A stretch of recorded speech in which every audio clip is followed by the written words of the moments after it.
இந்த நாளில் கூடி வந்திருக்கிற உங்கள் யாவரையும் ஆண்டவராகிய இயேசு கிறிஸ்துவின் நாமத்தில் நான் வாழ்த்துகிறேன். நம்ம மீண்டுமாக இணைவதை குறித்து நான் ஆண்டவருக்கு நான் நன்றி செலுத்துகிறேன். கர்த்தருடைய வார்த்தையை குறித்து நம்ம தியானித்து இருக்கிறோம். கடந்த வாரத்தில் நம்ம என்ன பண்ணோம் அப்படின்னு சொன்னால், இருக்கிறவராகவே இருக்கிறேன் என்கின்ற சொன்னதனுடைய அர்த்தத்தை நம்ம பார்த்தோம். ஒரு சுருக்கமாக நம்ம பார்ப்போம் அப்படின்னு சொன்னால், ஒரு செல்ஃப் இன்ட்ரடக்ஷன் மாதிரி தான். ஆண்டவர் தன்னை அறிமுகப்படுத்தி கொள்ளுகிறது எப்படி அப்படின்ட்டு சொல்லிட்டு தான் நம்ம பார்த்தோம். அதில் 2 காரியங்களை குறித்து நம்ம என்ன பண்ணணும், கடந்த நேரத்தில் பார்த்தோம். அதை நான் முடிக்கும் பொழுது ஒரு வசனத்தோடு கூட முடித்தேன். யோவான் எழுதின சுவிசேஷம் 8ஆம் அதிகாரம், அதில் கடைசி வசனம் இல்லையா, 58வது வசனம் இவ்வாறாக சொல்லுகிறது: அதற்கு இயேசு, ஆபிரகாம் உண்டாகிறது என்று மெய்யாக சொல்லுகிறேன் என்றார். அப்படின்னா இப்ப பார்க்கும்போது என்ன பண்ணோம் அப்படின்னு சொன்னா, ஆபிரகாம் உண்டாவதற்கு முன்பாகவே இயேசு கிறிஸ்து நான் இருக்கிறேன் அப்படின்னு சொல்லிட்டு, எப்படி மோசேக்கு நான் இருக்கிறவராகவே இருக்கிறேன் என்று சொன்னாரோ அதே பதத்தை இங்க மீண்டுமாக அவர் என்ன பண்ணுகிறார், உபயோகப்படுத்துகிறார். இயேசு கிறிஸ்து அந்த பதத்திற்கு நான் தான் சொந்தக்காரர் அப்படின்னு சொல்லிட்டு என்ன பண்ணுகிறார், அந்த அவரையே அறிமுகப்படுத்துகிறார், ஆபிரகாமுக்கு முன்பாகவே அப்படின்னு சொல்லிட்டு. சோ இன்றைய நாள்ல நம்ம என்ன தலைப்பின் கீழாக நம்ம தியானிக்க போகிறோம் என்று சொன்னா, ஆதியிலே இயேசு கிறிஸ்து. நம்ம பெரும்பான்மையாக நம்ம என்ன பார்ப்போம் அப்படின்னா, ஆதியிலே தேவன் அப்படின்னு சொல்லிட்டு நம்ம பார்ப்போம். ஆனா இன்னைக்கு நம்ம என்ன பார்க்க போகிறோம் அப்படின்னா, ஆதியிலே இயேசு கிறிஸ்து. யோவான் எழுதின சுவிசேஷ புஸ்தகம் 1ஆம் அதிகாரம் முதல் 3 வசனங்கள். யோவான் எழுதின சுவிசேஷம் 1ஆம் அதிகாரம் முதல் 3 வசனத்தை நம்ம படிக்கிறேன். ஓகேவா? ஆதியிலே வார்த்தை இருந்தது, அந்த வார்த்தை தேவனிடத்தில் இருந்தது, அந்த வார்த்தை தேவனாய் இருந்தது அப்படின்னு சொல்லிட்டு யோவான் எழுதுகிறார். யோவான் எழுதும் போது அவர் என்ன சொல்லுகிறார் அப்படின்னா, ஆதியிலே வார்த்தை இருந்தது, அந்த வார்த்தை தேவனிடத்தில் இருந்தது, அந்த வார்த்தை தேவனாய் இருந்தது அப்படின்னு சொல்லிட்டு அவர் சொல்லுகிறத பார்க்கிறோம். சோ முதல்ல நம்ம என்ன பார்க்கணும் அப்படின்னு சொன்னா, ஆதியிலே வார்த்தை இருந்தது, அந்த வார்த்தை தேவனிடத்தில் இருந்தது, அந்த வார்த்தையும் தேவனாய் இருந்தது அப்படின்னு சொல்லிட்டு அவர் சொல்லுகிறார். அதற்கு பின்பாக அவர் ஆதியிலே தேவனோடு இருந்தார் அப்படின்னு சொல்லிட்டு இங்க அந்த அவர் அப்படின்னு சொல்லுகிற காரியம் இயேசு கிறிஸ்துவை குறிக்கிறது. அப்ப என்ன இருக்குது, இயேசு கிறிஸ்து ஆதியிலே தேவனோடு இருந்தார் அப்படின்னு சொல்லிட்டு இருக்கிறது. அப்ப அவர் இருக்கும் பொழுது அவர் என்ன செய்தார் அப்படின்னு சொல்லிட்டு 3வது வசனம் சொல்லுகிறது: சகலமும் அவர் மூலமாய் உண்டாயிற்று அப்படின்ட்டு சொல்லிட்டு, உண்டானதொன்றும் அவரே அல்லாமல் உண்டாகவில்லை அப்படின்னு சொல்லிட்டு சொல்லுகிறது. சோ அதனால முதல் காரியமாக நம்ம என்ன பார்க்க விரும்புகிறோம் அப்படின்னு சொன்னா, இயேசு கிறிஸ்து ஆதியிலே வார்த்தையாய் தேவனோடு இருந்தார். அந்த வார்த்தை தேவனோடு இருந்தார் அப்படிங்கிறதுனால அவர் தேவனுக்கு சற்று குறைங்கி 2ஆம் தரமானவர் அப்படின்னு அர்த்தம் அல்ல. அதனால்தான் அடுத்த வசனமே என்ன சொல்லுது அப்படின்னு சொன்னா, அவர் தேவனாய் இருந்தார் அப்படின்னு சொல்லிட்டு, அந்த வார்த்தை தேவனாய் இருந்தது அப்படின்னு சொல்லுகிறார். சோ அப்படி இருக்கும் பொழுது அவர் என்ன பண்ணினார் அப்படிங்கிறத யோவான் எழுதுகிறார். அவர் என்ன செஞ்சார் ஆதியில இருந்து அப்படின்னு சொன்னா, சகலமும் அப்படின்னு சொல்லிட்டு இருக்குது. இதுல அப்படின்னா இதுல எல்லாமே அப்படின்னு அர்த்தம். என்னது? எல்லாமே. நான் போன வாரம் நான் சொல்லும் போது என்ன சொன்னேன் அப்படின்னா, யூத ரபிகள் எப்படி வியாக்கியானம் பண்ணுகிறார்கள் அப்படின்னு சொன்னா, இயேசு கிறிஸ்து ஆதியிலே வானத்தையும் பூமியும் சிருஷ்டித்தது அவருடைய சிருஷ்டிப்பில் ஒரு பங்கு அப்படின்னு தான் சொல்றாங்க. அது ஆங்கிலத்தில் எப்படி சொல்றாங்க அப்படின்னு சொன்னா, in the beginning God has created heavens and earth. in one of the beginning அப்படின்னு அர்த்தம். அவர் சிருஷ்டித்த அநேக காரியங்களில் ஒன்றில் அப்படின்னு சொல்லிட்டு அதை அர்த்தமாக சொல்லுகிறாங்க. சோ இப்போ இந்த பதத்தை நம்ம பார்த்தோம் அப்படின்னா, சகலமும் அப்படின்னு சொல்றது அப்படின்னா, ஆண்டவர் எதையெல்லாம் படைத்தாரோ, தேவன் எதையெல்லாம் படைத்தாரோ, நாம காண்கிறது காணாதது அப்படின்னு கொலோசியர்ல வருகிறது. பின்பாக அந்த வசனத்தையும் நம்ம பார்க்கலாம். சோ நம் கண்ணால் காண்கிற காரியத்தை எல்லாம் நம்ம என்ன பண்றோம், ஆண்டவர் சிருஷ்டித்தார் அப்படி காரியங்களும் உண்டு, அதையும் ஆண்டவர் என்ன பண்ணாரா, சிருஷ்டித்தார் அப்படின்னு சொல்லிட்டு நம்ம பார்க்க முடியும். சோ அதனால சகலமும் அவர் மூலமாக உண்டாயிற்று அப்படின்ட்டு சொல்லிட்டு நம்ம பார்க்கிறோம். சோ சகலமும் அவராலே அல்லாமல் ஒன்றும் என்ன பண்ணல, உண்டாகவில்லை அப்படின்ட்டு சொல்லிட்டு நம்ம பார்க்கிறோம். அந்த அவர் அப்படிங்கிற ஒரு தன்மையை நம்ம மீண்டுமாக நம்ம பார்க்கணும் அப்படின்னு சொன்னா அதே அதிகாரத்துல நம்ம பார்க்கும்போது 14வது வசனத்துல அந்த வார்த்தை மாம்சமாகி கிருபையினாலும் சத்தியத்தினாலும் நிறைந்தவராய் நமக்குள்ளே வாசம் பண்ணினார். அவருடைய மகிமையை கண்டோம். இது பிதாவுக்கு ஒரே பேரானுடைய மகிமைக்கு ஏற்ற மகிமையாகவே இருந்தது அப்படின்னு சொல்லிட்டு சொல்லப்படுகிறது. சோ இங்க இயேசு கிறிஸ்து ஆதியில எப்படி இருந்தார் அப்படின்னா சகலவற்றையும் சிறு தேவன் அப்படின்னு நம்ம காணாத எல்லாவற்றையும் உண்டாக்கின தேவன் யார்? அவர் இயேசு கிறிஸ்து. இரண்டாவதா பார்க்கும் பொழுது அல்லாமல் வேற ஒன்றும் உண்டாகவில்லை அப்படிங்கிறத ரொம்ப தெளிவாக யோவான் எழுதி வைக்கிறார். அதே அல்லாமல் வேற ஒண்ணு என்ன பண்ணல, உண்டாகவில்லை. சகலவற்றையும் உண்டாக்கினவர் யாரு? இயேசு கிறிஸ்து. சோ அவர் ஆதியிலே அவர் இருந்தார். அவர் எப்படி இருந்தார்? அவர் வார்த்தையாய் இருந்தார்.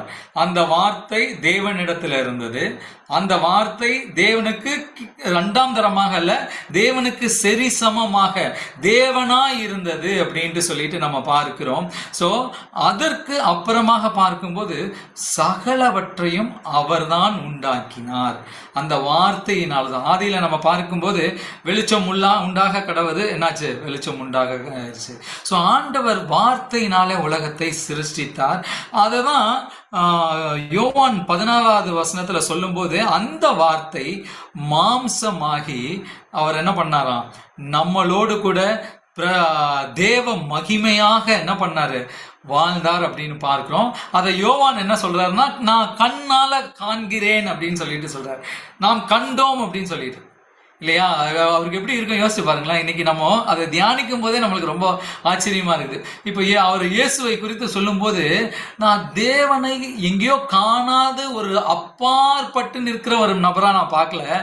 அதே மகிமையோடு கூட நான் என்ன பண்ணேன், என் கண்ணால நான் பார்த்தேன், நான் அவரை தொட்டேன், அவரோட கூட நான் இருந்தேன், அவரோட கூட உணவு அருந்தினேன் அப்படின்னு சொல்றதுல அவருக்கு அப்படி ஒரு சந்தோஷம். நீங்க அந்த அவர் எழுதின நிருபங்களை படிச்சு பாத்தீங்கன்னா கூட தெரியுமா, அவர் இதை மீண்டும் மீண்டுமாக சொல்வார், என் கையால தொட்டு நான் அவரோட கூட இருந்து அப்படின்னு சொல்லிட்டு. ஏன் அப்படின்னு சொன்னா, அவரை ஏதோ மாம்சமாக ஒரு மனுஷனாக மாத்திரம் பார்க்கல, அந்த மனுஷனுக்குள்ளாக தேவ மகிமை இருந்தது என்ன பண்ணாங்க, பார்த்தார்கள். சோ ஆண்டவர் எப்படி இருக்கிறார் அப்படின்னு சொன்னா, அவர் இயேசுவா இருக்கிறார் ஆதியிலே.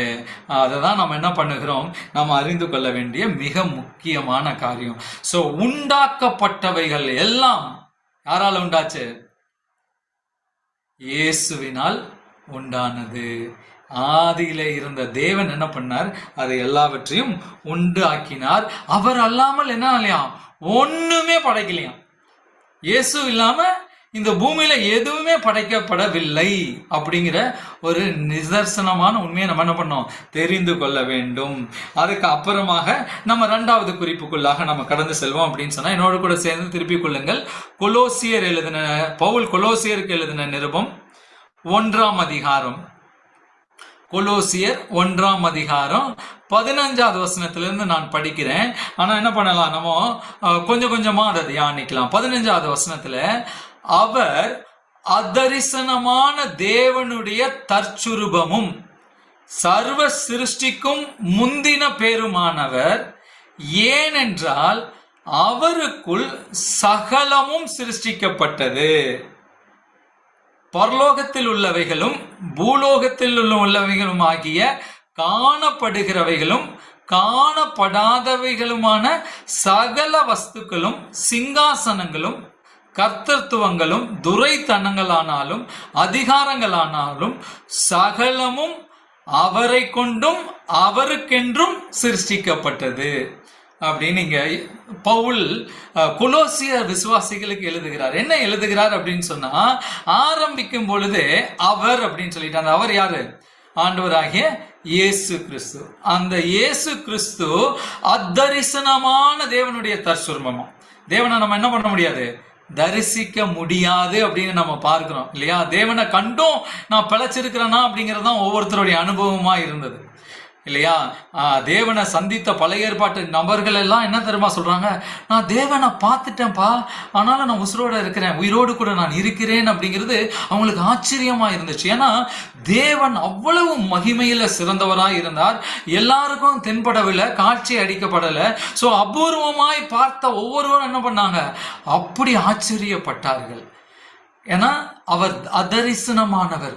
ஆனா இப்ப அந்த அதரிசனமான தேவன் என்ன பண்ணாரு?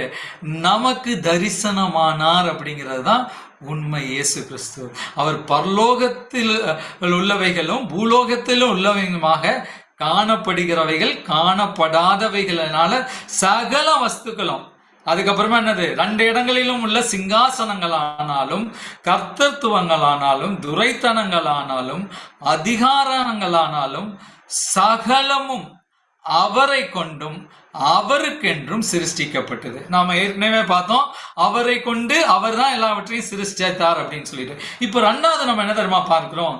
சிருஷ்டிக்கப்பட்ட எல்லாம் யாருடையது? அவருடையது. அவருக்கு என்ன, அவர் தான் என்ன பண்றாரு? ரியல் ஓனர் எல்லாத்துக்குமே. சகலவற்றையும் ஆளுகை செய்கிற கர்த்தத்துவம் யார் மேல திரும்ப இருந்தது? அது இயேசு கிறிஸ்துவின் மேல இருக்கிறது. அதனாலதான் பவுல் பிலிப்பியருக்கு எழுதும் பொழுது, மேலே வானத்திலும் கீழே பூமியிலும் வேற எந்த யாரும் எல்லாமே என்ன பண்ணணும்? எல்லா நாவுகளும் இயேசுவே தேவன் என்று அறிக்கை செய்யணும். எல்லா முழங்கால்கள் என்ன பண்ணணும்? அவருக்கு முன்னாடி மண்டி இடணும். ஏன் என்று சொன்னா அவர் சகலத்தையும் ஆளுகை செய்கிற அதிகாரத்துல இருக்கிறார். அவர் சிங்காசனத்துல வீற்றிருக்கிற ஒரு தேவன் அப்படிங்கிறத அவர் என்ன பண்றாரு? மீண்டும் மீண்டுமாக நிலைநாட்ட விரும்புகிறார். இததான் இங்க பவுல் மீண்டுமாக கொலோசியருக்கு சொல்றார்.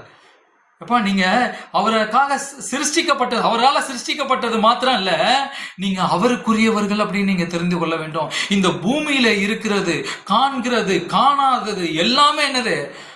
அவருக்காக படைக்கப்பட்டது. அவர் அதை கர்த்தத்துவம் செய்கிறார், அவர் ஆளுகை செய்கிறார். அது சொந்தம் கொண்டாடுகிறது யாரு? அது இயேசு கிறிஸ்து தான். அவருக்கு மாறாக யாரும் என்ன பண்ண முடியாது? சொந்தம் கொண்டாட முடியாது அப்படிங்கிறத ரொம்ப தெளிவாக அவர் இங்க எழுதுகிறத நம்ம பார்க்க முடியும். அவங்க பார்க்க முடியும்.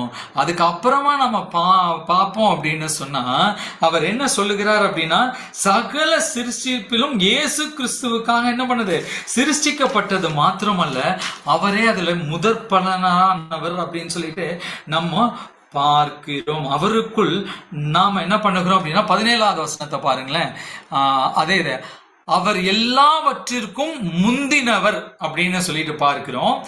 எல்லாம் அவருக்குள் நிலைத்திருக்கிறது அப்படின்னு சொல்லுகிறார். சோ முதல்ல என்ன பார்த்தோம் அப்படின்னு சொன்னா, ஆதியிலே தேவன் இருந்தார். அவர் இருக்கும் பொழுது என்ன பண்ணாரு?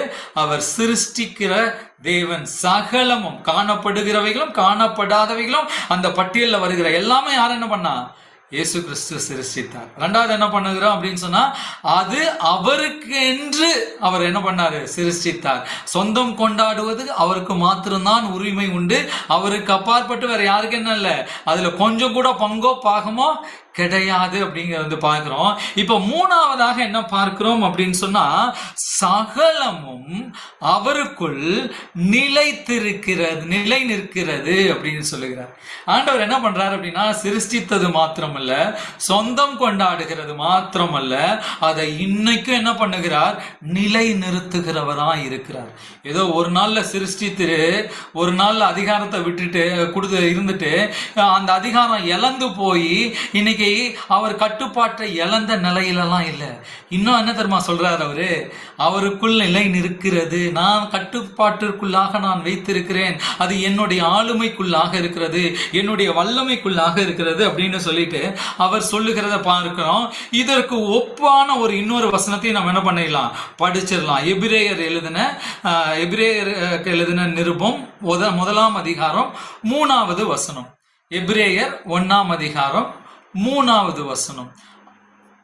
இவர் அவருடைய மகிமையின் பிரகாசமும் அவருடைய தன்மையின் சொரூபமாயிருந்து சர்வத்தையும் தம்முடைய வல்லமையுள்ள வசனத்தினாலே தாங்குகிறவராய் தம்மாலே தாமே நம்முடைய பாவங்களை நீக்கும் சுத்திகரிப்பை உண்டு பண்ணி உன்னதத்தில் உள்ள மகத்துவமானவருடைய வலது பாரிசத்திலே உட்கார்ந்திருக்கிறார். இங்கேயும் மீண்டுமாக சொல்லுகிறார், இவர் அவருடைய மகிமையின் பிரகாசமும் அவருடைய தன்மையின் சொரூபமாய் இருக்கிற சர்வத்தையும் தம்முடைய வல்லமை உள்ள வசனத்தினாலே தாங்குகிறவராய் இருக்கிறார் அப்படின்னு சொல்லிட்டு இருக்கிறது.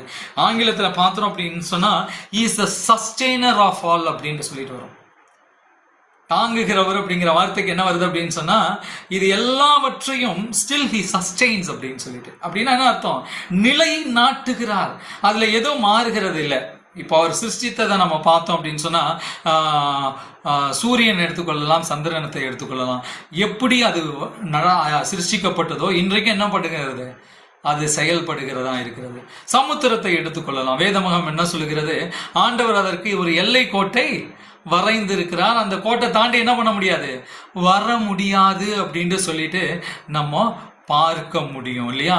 சோ அவர் வாழ்ந்த நாட்கள்ல நம்ம பார்க்கலாம். சும்மா காற்றையும் கடலையும் அவர் என்ன பண்ணாரு, அதட்டினார். ஒரு வாயினால் என்ன பண்ணாரு, அந்த சமாதானமா அந்த கடலை அமர்ந்து போக பண்ணினார்.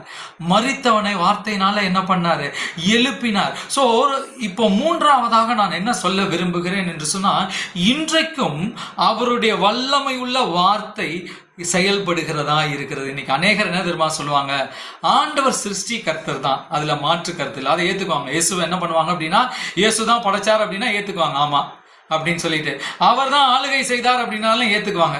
அவர் தான் இன்னைக்கு எல்லாம் தனக்குன்னு வைத்திருக்கிறார் அப்படின்னா கூட என்ன சொல்லுவாங்க, ஏற்றுக்கொள்வார்கள். ஆனா சில நேரத்தில் என்ன பண்ணுவாங்க அப்படின்னா, இன்னைக்கு அவருடைய வல்லமை செயல்படுகிறதா, இன்னைக்கு அவருடைய வல்லமை இன்னும்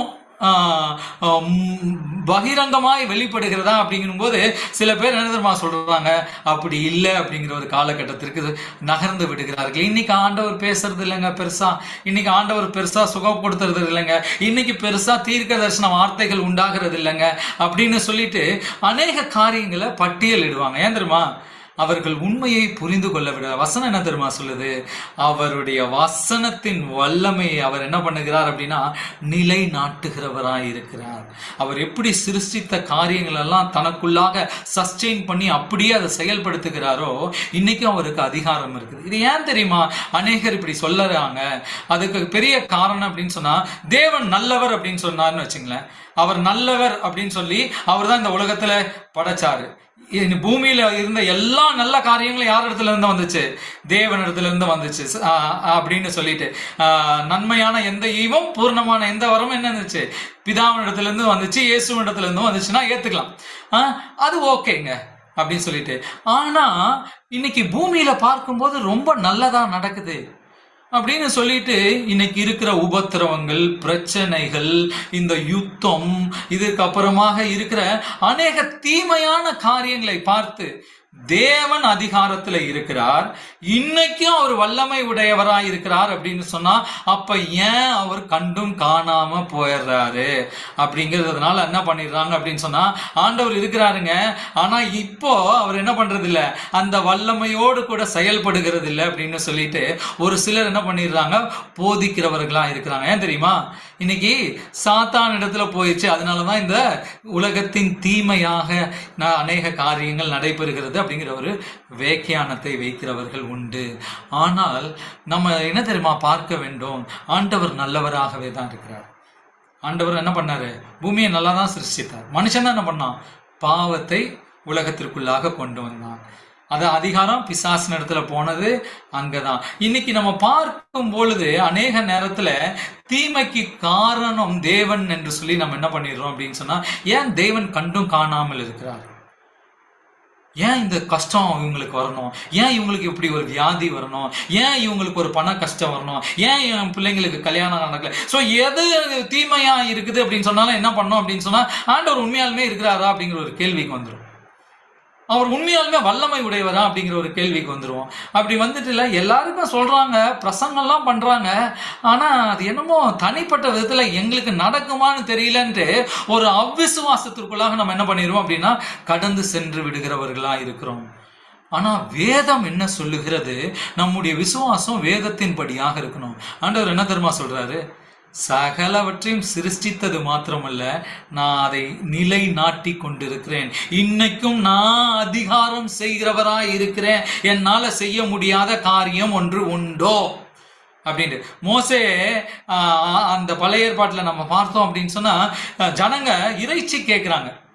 அப்படி இறைச்சி கேட்டு கேட்டு கேட்டு தொல்லப்படுத்தும் போது மோசேக்கு என்ன அப்படின்னா, இந்த 6 லட்சம் புருஷர்கள் மாத்திரம் யோசிச்சு பாருங்களேன், பெண்கள், குழந்தைகள், ஆடு மாடுகள், ஜீவ ஜந்துக்கள் அப்படின்னு பார்த்தோம்னா எத்தனை பேருக்கு என்னத்தை போடுறது? அதனால இவரே வந்து வேணாம் வேணாம் அப்படிங்கிற ஒரு மனப்பான்மையில் இருக்கும்போது ஆண்டவர் வந்துட்டு பேசுகிறார். என்ன மோசே, என் கை குறுகி போனதுன்னு நினைச்சிட்டியா? என்னால செய்ய முடியாத காரியம் ஒன்று உண்டு இல்லைன்னு நினைச்சிட்டியா? என்ன அவ்வளவு அர்ப்பணமா நினைச்சிட்டியா? ஒரு நாள் இல்லப்பா, ஒரு நாள் இல்ல, நீ இந்த வனாந்தரத்துல அலைந்து திரிகிற எல்லா நாளும் நீ விரும்புகிற ஜனங்கள் கேட்கிற இறைச்சியை கொடுப்பதற்கு என்னால என்ன பண்ண முடியும்? நான் ஒரு காற்றை நான் இப்படி அடிச்சேன்னு வச்சுக்கீங்களேன், அந்த பறவைகள் எல்லாம் வந்து உங்க கூடாரத்திற்கு முன்பாக விழும். நீங்க காசு கொண்டு உழைச்சு வேர்வை சிந்தி நீங்க என்ன பண்ண வேணும்? செய்ய வேண்டிய அவசியமே கிடையாது.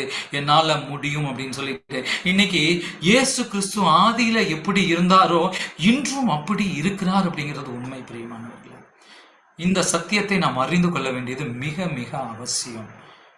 அப்பதான் நம்ம என்ன பண்ணுவோம் அப்படின்னா விசுவாசத்தோடு கூட தேவனை அணுகிறவர்களா இருப்போம். இந்த சத்தியத்திலேயே நம்மளுக்கு பிரச்சனை ஆயிடுச்சுன்னு வச்சுக்கோங்களேன், நம்மளுக்கே அவிசுவாசம் வந்துடும். ஆமா, அவரு தான் உண்மைதான், பிரசங்கம் பண்றதெல்லாம் உண்மைதான், ஆனா ஏன் பிரச்சனைக்கு ஆண்டவர் நிவர்த்தி செய்வாரா, ஒரு வழி செய்வாரா, ஒரு பதில் தருவாரா அப்படிங்கிற ஒரு சந்தேகம் வந்த உடனே என்ன ஆயிரும் தெரியுமா? தெரியல நம்மளுக்கு, அதனால நம்ம ஜெபிக்கணுமா? பரவாயில்ல, ஆண்டவர் சித்தம் என்னவோ அதை நடந்துட்டு போகட்டும் அப்படின்ட்டு நம்ம கடந்து செல்கிறவர்களாய் அல்லது சூழ்நிலைகளை ஏற்றுக்கொண்டு வாழ பழகுகிறவர்களாய் மாறிவிடுகிறோம். நம்ம எந்த ஒரு சூழ்நிலையும் வாழ பழக வேண்டிய அவசியம் கிடையாது. நம்ம என்ன கஷ்டமான சூழ்நிலையா இருந்தாலும் தேவன் மாற்ற வல்லவர், அவர் இன்றும் அதிகாரம் செய்கிறார் அப்படிங்கிற ஒரு அரிய சத்தியத்தை நம்ம என்ன பண்ண வேண்டும்? அறிந்து கொள்ள வேண்டியது அவசியம். அவர் சிருஷ்டித்தவர் மாத்திரமல்ல, இன்னைக்கும் அவர் அரசாளுகிறவர், இன்னைக்கும் அவர் நாளுகை செய்கிறவர்கள், இன்னைக்கும் அவர் நிலை நிறுத்துகிறவர் அப்படின்னு சொல்லிட்டு பவுல் தெளிவாக கொலோசியருக்கு அவர் எழுதுகிறார். மீண்டுமாக அந்த ஒரு வசனத்தை நம்ம என்ன பண்ணலாம்? படிக்கலாம். கொலோசியர் 1ஆம் அதிகாரம் அந்த 17வது வசனத்துல அவர் என்ன சொல்லுகிறார் அப்படிங்கிறத நம்ம பார்க்கலாம். மீண்டுமாக, அவர் எல்லாவற்றிற்கும் முந்தினவர், எல்லாம் அவருக்குள் நிலை நிற்கிறது. இயேசுவுக்குள் என்ன ஆகுதா? எல்லாமே இன்னைக்கும் நிலை நிற்கிறது. God sustains everything.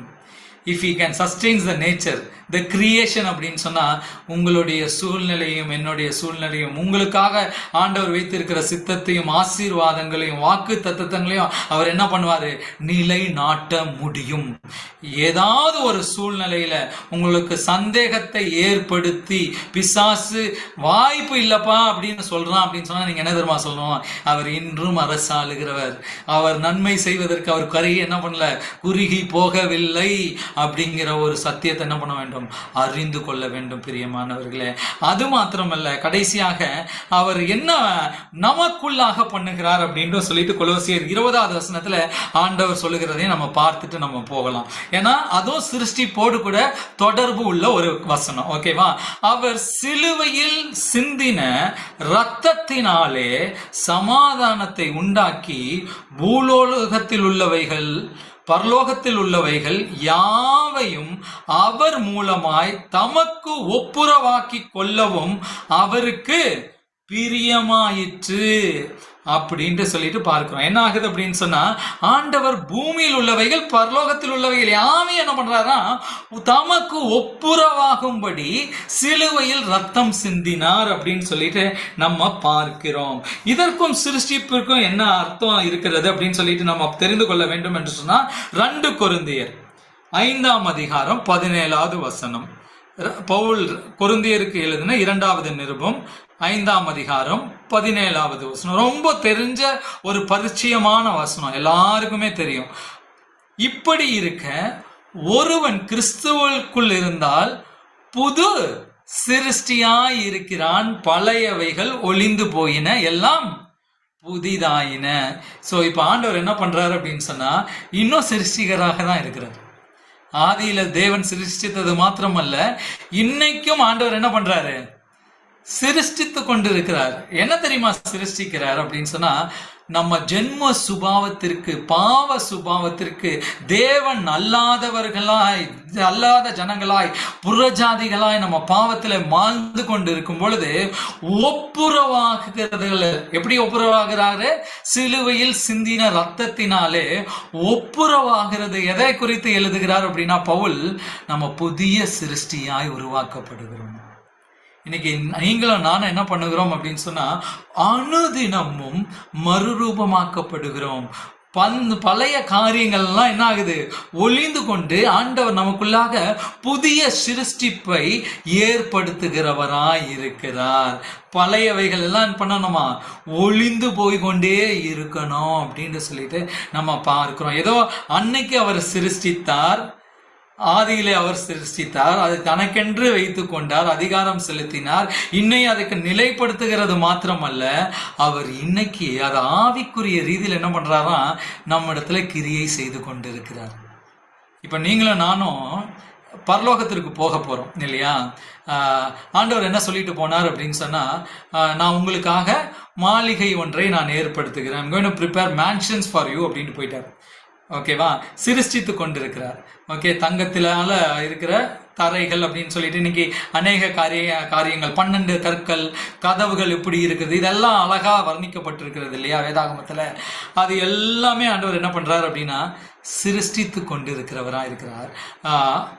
அதனாலதான் இன்னும் நம்ம என்ன பண்ணல, அதை பார்க்கல, நம்ம என்ன பண்ணல, அந்த மகிமையை பார்க்கல.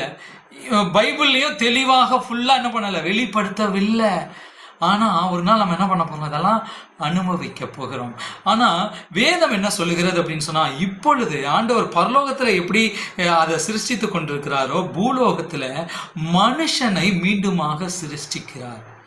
எப்படி அப்படின்னா, பாவத்திற்கு மரித்து நீதிக்கு பிழைக்கும்படியாக அவர் என்ன பண்றாரு, புதிய சிருஷ்டிப்பை ஏற்படுத்துகிறவராயிருக்கிறார். இந்த அனுபவத்தை நீங்களும் நானும் என்ன பண்ணோம், ஒரு நாள் பெற்றுக்கொண்டோம். இந்த அனுபவத்துல நீங்களும் நானும் என்ன பண்ணுகிறோம், நடந்து கொண்டு இருக்கிறோம். அது கிறிஸ்தவர்களுக்கான அனுபவம்.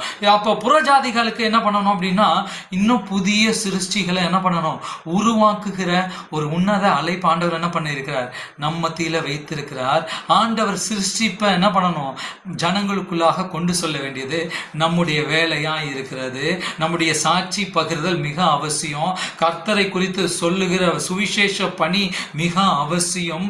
ஆகவே அப்பதான் என்ன ஆகும், கர்த்தருடைய சிருஷ்டிப்பு இன்றும் நடக்கும். இன்னைக்கு அவர் என்ன பண்ண, மலையும் ஆடு மாடு ஜீவராசிகளை சிருஷ்டிக்கல. அவர் என்ன பண்றாரு அப்படின்னா, பாவத்திற்கு, அடிமைத்தனத்திற்கு, பிசாசின் பிடியில இருக்கிறவனுக்கு, வியாதியின் பிடியில இருக்கிறதுக்கு சந்தோஷம் இல்ல, சமாதானம் இல்ல, நிம்மதி இல்ல, ஏன் வாழ்றன்னு தெரியல அப்படின்னு இருக்கிறாங்க இல்லையா, அவங்களுக்கு உண்மையான ஒரு பிறப்பை கிறிஸ்துவின் மூலமாக நாம் அவர்களுக்கு கொடுக்கும்படியாக ஆண்டவர் என்ன பண்ணுகிறார், நம்மளை வைத்திருக்கிறார். இப்படிதான் அவர் என்ன பண்றாரு, புதிய சிருஷ்டியை ஏற்படுத்தி கொண்டிருக்கிறார். ஸோ நம்ம என்ன பண்ணணும், இதுல பங்கு வகிக்கிறவர்களா இருக்கிறோம். அது மாத்திரம் இல்ல, பூமி கூட என்ன பண்ணுதான், அதற்காக இயங்குகிறது என்று சொல்லி நாம் ஒரு வசனத்துல நம்ம பார்க்க முடியும்.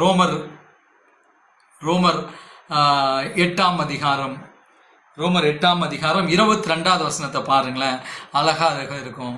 22வது வசனம் இவ்வாறாக சொல்லுகிறது, மேலும் அநேக காரியங்களில் ஜாக்கிரதை உள்ளவன் என்று நாங்கள் பலமுறை கண்டிருந்தவனும் இப்பொழுது நான் கொரிந்தியர்ல படிச்சுட்டு இருக்கிறேன், ஒரு நிமிடம். ரோமர் 8ஆம் அதிகாரம் 22வது வசனம், ஆகையால் நமக்கு தெரிந்திருக்கிறபடி இதுவரைக்கும் சர்வ சிருஷ்டியும் ஏகமாய் தவித்து பிரசவ வேதனை படுகிறது அப்படின்னு சொல்லிட்டு. சோ இதோடைய அர்த்தம் என்ன அப்படின்னு சொன்னா, பாவத்தின் நிமித்தமாக நாம எப்படி சாபத்திற்குள்ளானமோ, அடிமைத்தனத்திற்குள்ளானமோ, பிசாசின் ஆளுகைக்கு உள்ளானமோ, அதே போல பூமியும் என்ன ஆயிடுச்சு, முட்கள் விளையும்படியாக ஆண்டவர் என்ன பண்ணாரு, சபித்து இருக்கிறார். நீங்க பார்க்கும் போதே, நீங்க ஒருவேளை ட்ரெயின்ல எல்லாம் பிரயாசப்பட்டீங்கன்னு வச்சுங்களேன், அதுவும் குறிப்பா கோவாவில இருந்து வரும்போது பசுமையா இருக்கும் கோவா. அடுத்தது கர்நாடகாவை பார்த்தீங்களா எதுன்னு வச்சுங்களேன், நதிகளினாலும் நெல் மணிகளினாலும் அப்படியே தேசம் ஃபுல்லாக செழிப்பாக இருக்கும். அப்படியே வந்தீங்கன்னா கேரளாக்குள்ளே என்ட்ரு ஆவீங்க, தென்னை மரங்களினாலும் வயல்வெளிகளினாலும் அப்படியே பேக் வாட்டர்ஸ்னாலும் அவ்வளோ அழகாக இருக்கும். அப்படி முடிச்சுட்டு கோயம்புத்தூருக்குள்ளேயோ ஜோலார்பேட்டைக்குள்ளேயோ நீங்கள் என்ட்ரு ஆனீங்கன்னு வச்சுங்களேன், வெறும் முள்செடிகளாக இருக்கும். அதுக்கு மேலே நீங்கள் பார்த்தீங்க அப்படின்னா வெறும் முற்செடிகளாக தான் இருக்கும். அப்படி பார்க்கும்போதே என்ன தெரியுமாகும், அப்படியே மனசெல்லாம் தவிக்கும். நாண்டவரை இப்படி செழிப்பாக ஒரு தேசமெல்லாம் இருக்குது, எங்கள் சொந்த தேசம் தமிழ்நாடு இப்படி இருக்குதே அப்படின்னு சொல்லிட்டு அநேக நேரத்தில் நான் ரொம்ப அங்கலாய்ப்பேன். இப்படி இருக்குதே அப்படின்னு சொல்லிட்டு, அது நம்ம மாத்திரம் இல்லை, பூமியை அங்கலாய்க்குதான். பூமியை ஏகமாய் தவித்து பிரசவ வேதனைப்படுதான். பூமிக்கு என்னடா பிரசவ வேதனை, ஒரு பெண்மணி பிரசவ வேதனை குறித்து பேசினா ஓகே, ஆனா பூமி அப்படி ஒரு வேதனையில் இருக்குதான்.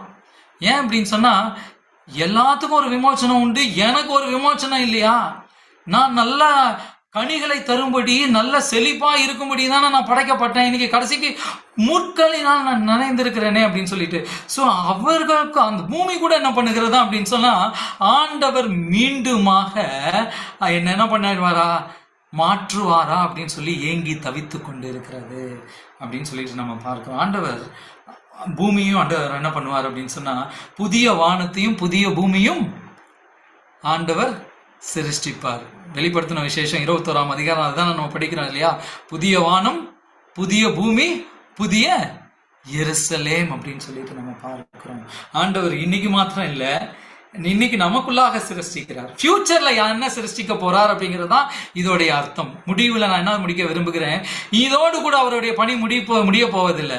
அவர் இன்னைக்கும் பரலோகத்தை படைச்சிட்டு இருக்கிறாரு, அதற்கு அப்புறமாவும் இன்னொன்னு என்ன பண்ண போறாரு, மீண்டுமாக புதிய வானம் புதிய பூமி புதிய எருசலேம் என்று சொல்லி அவருடைய ஆதியில ஆரம்பித்த அந்த சிருஷ்டிப்பின் பணி, அந்த அதிகாரத்தின் வல்லமை, வார்த்தையின் வல்லமையின் வெளிப்பாடு என்ன ஆகுமா, கால காலமாக செயல்பட்டு கொண்டே தான் இருக்கும். ஏதோ ஆதி ஆகமத்துல படிச்சோம், யோவான்ல கொஞ்சம் படிச்சோம் அப்படின்ட்டு கிடையாது பிரியமானவர்களே. முழுவதுமாக ஆண்டவர் இன்னைக்கும் சிருஷ்டித்து கொண்டிருக்கிறவராக இருக்கிறார்.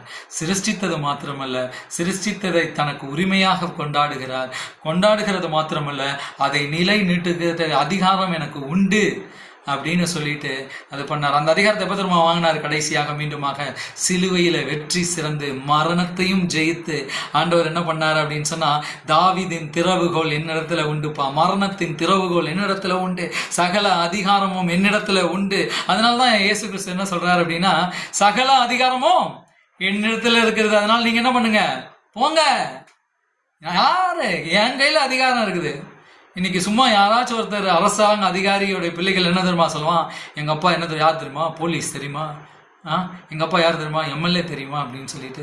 இப்போ ஆண்டவர் நம்மளை பார்த்து சொல்ற காரியம் என்ன அப்படின்னு சொன்னா, பா வானத்தையும் பூமியும் நீ பார்க்கறது மாத்திரம் கிடையாதுப்பா, நீ பார்க்காம ஒரு சில காரியங்கள்லாம் இருக்குது தெரியுமா, அதை கூட நான் தான் ஆளுகை சொல்லுகிறேன். அந்த அதிகாரம் எங்கையில தான் இருக்குது, நீ போ நான் உன்னோடு கூட நான் இருக்கிறேன் என்று சொல்லி ஆண்டவர் இருக்கிறார். ஸோ பிரியமானவர்களே, இதோடு கூட நான் முடிக்க விரும்புகிறேன். ஆதியிலே தேவன் இயேசு கிறிஸ்து வார்த்தையாயிருந்தார்.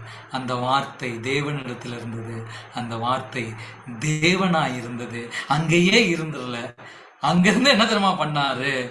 மாம்சமாகி உங்களோட என்னோட கூட இருக்கும்படியாக, நீங்களும் நானும் புரிந்து கொள்ளும்படியாக அவர் என்ன பண்ணாரு? பூமிக்கு இறங்கி வந்து நம்மளோட கூட இருந்து நம்ம இழந்த அதிகாரத்தையும் சிலுவையில தன்னுடைய ரத்தத்தினால மீட்டெடுத்துட்டு, இன்னும் நான் தான்ப்பா ஆளுகை செய்கிறேன் அப்படின்னு சொல்லிட்டு மீண்டுமாய் நிலைநாட்டி, இதை நீங்க நம்புங்க, நான் இன்னும் நிலை நிறுத்திருக்கிறேன், I am the sustainer of everything அப்படின்னு சொல்லிட்டு ஆண்டவர் சொல்லுகிறார். ஸோ ஆண்டவர் இயேசு கிறிஸ்து அவர் சிருஷ்டிகர், அவர் ஆதியிலே சிருஷ்டித்தார், இன்று புதிய சிருஷ்டிகளை உருவாக்கி கொண்டிருக்கிறார், இன்னும் பரலோகத்தை சிருஷ்டித்து கொண்டிருக்கிறார். அது மாத்திரமல்ல, அவர் புதிய வானம், புதிய பூமி, புதிய எருசலேம் என்று சொல்லி அவர் ஒரு புதிய நகரத்தையும் சிருஷ்டித்து திட்டம் போட்டு அவர் செயல்படுத்துகிறவராக இருக்கிறார். இன்னும் முழுமையாய் நீங்களும் நான் என்ன பண்ணல, பார்க்கல, நம்ம இன்னும் கண்ணால பார்க்கல, இன்னும் காதார முழுசா கேட்கவில்லை. ஆனா ஒரு நாள் நம்ம என்ன பண்ண போறோம்? இதையெல்லாம் அனுபவிக்க போகிறோம். இந்த இயேசுவை நீங்கள் விசுவாசிக்கும் பொழுது இது நிதர்சனமான உண்மையாய் உங்களுடைய கண்களுக்கு முன்னாக ஆண்டவர் என்ன பண்ணுவார்? இதை நாட்டுகிறவராக இருப்பார். எப்படி யோவான் சொல்றார் இல்லையா, நான் பார்த்தேன், நான் கண்டேன், நான் தொட்டேன் அப்படின்ட்டு சொல்லிட்டு இல்லையா, ஒரு நாள் இது உங்களுக்கும் நடக்கும், எனக்கும் நடக்கும். அந்த நாளுக்காய் நீங்களும் நானும் என்ன பண்ணலாம்? வாஞ்சையோடு கூட காத்திருக்கலாம். கர்த்தர் தாமே ஆசீர்வதிப்பார்.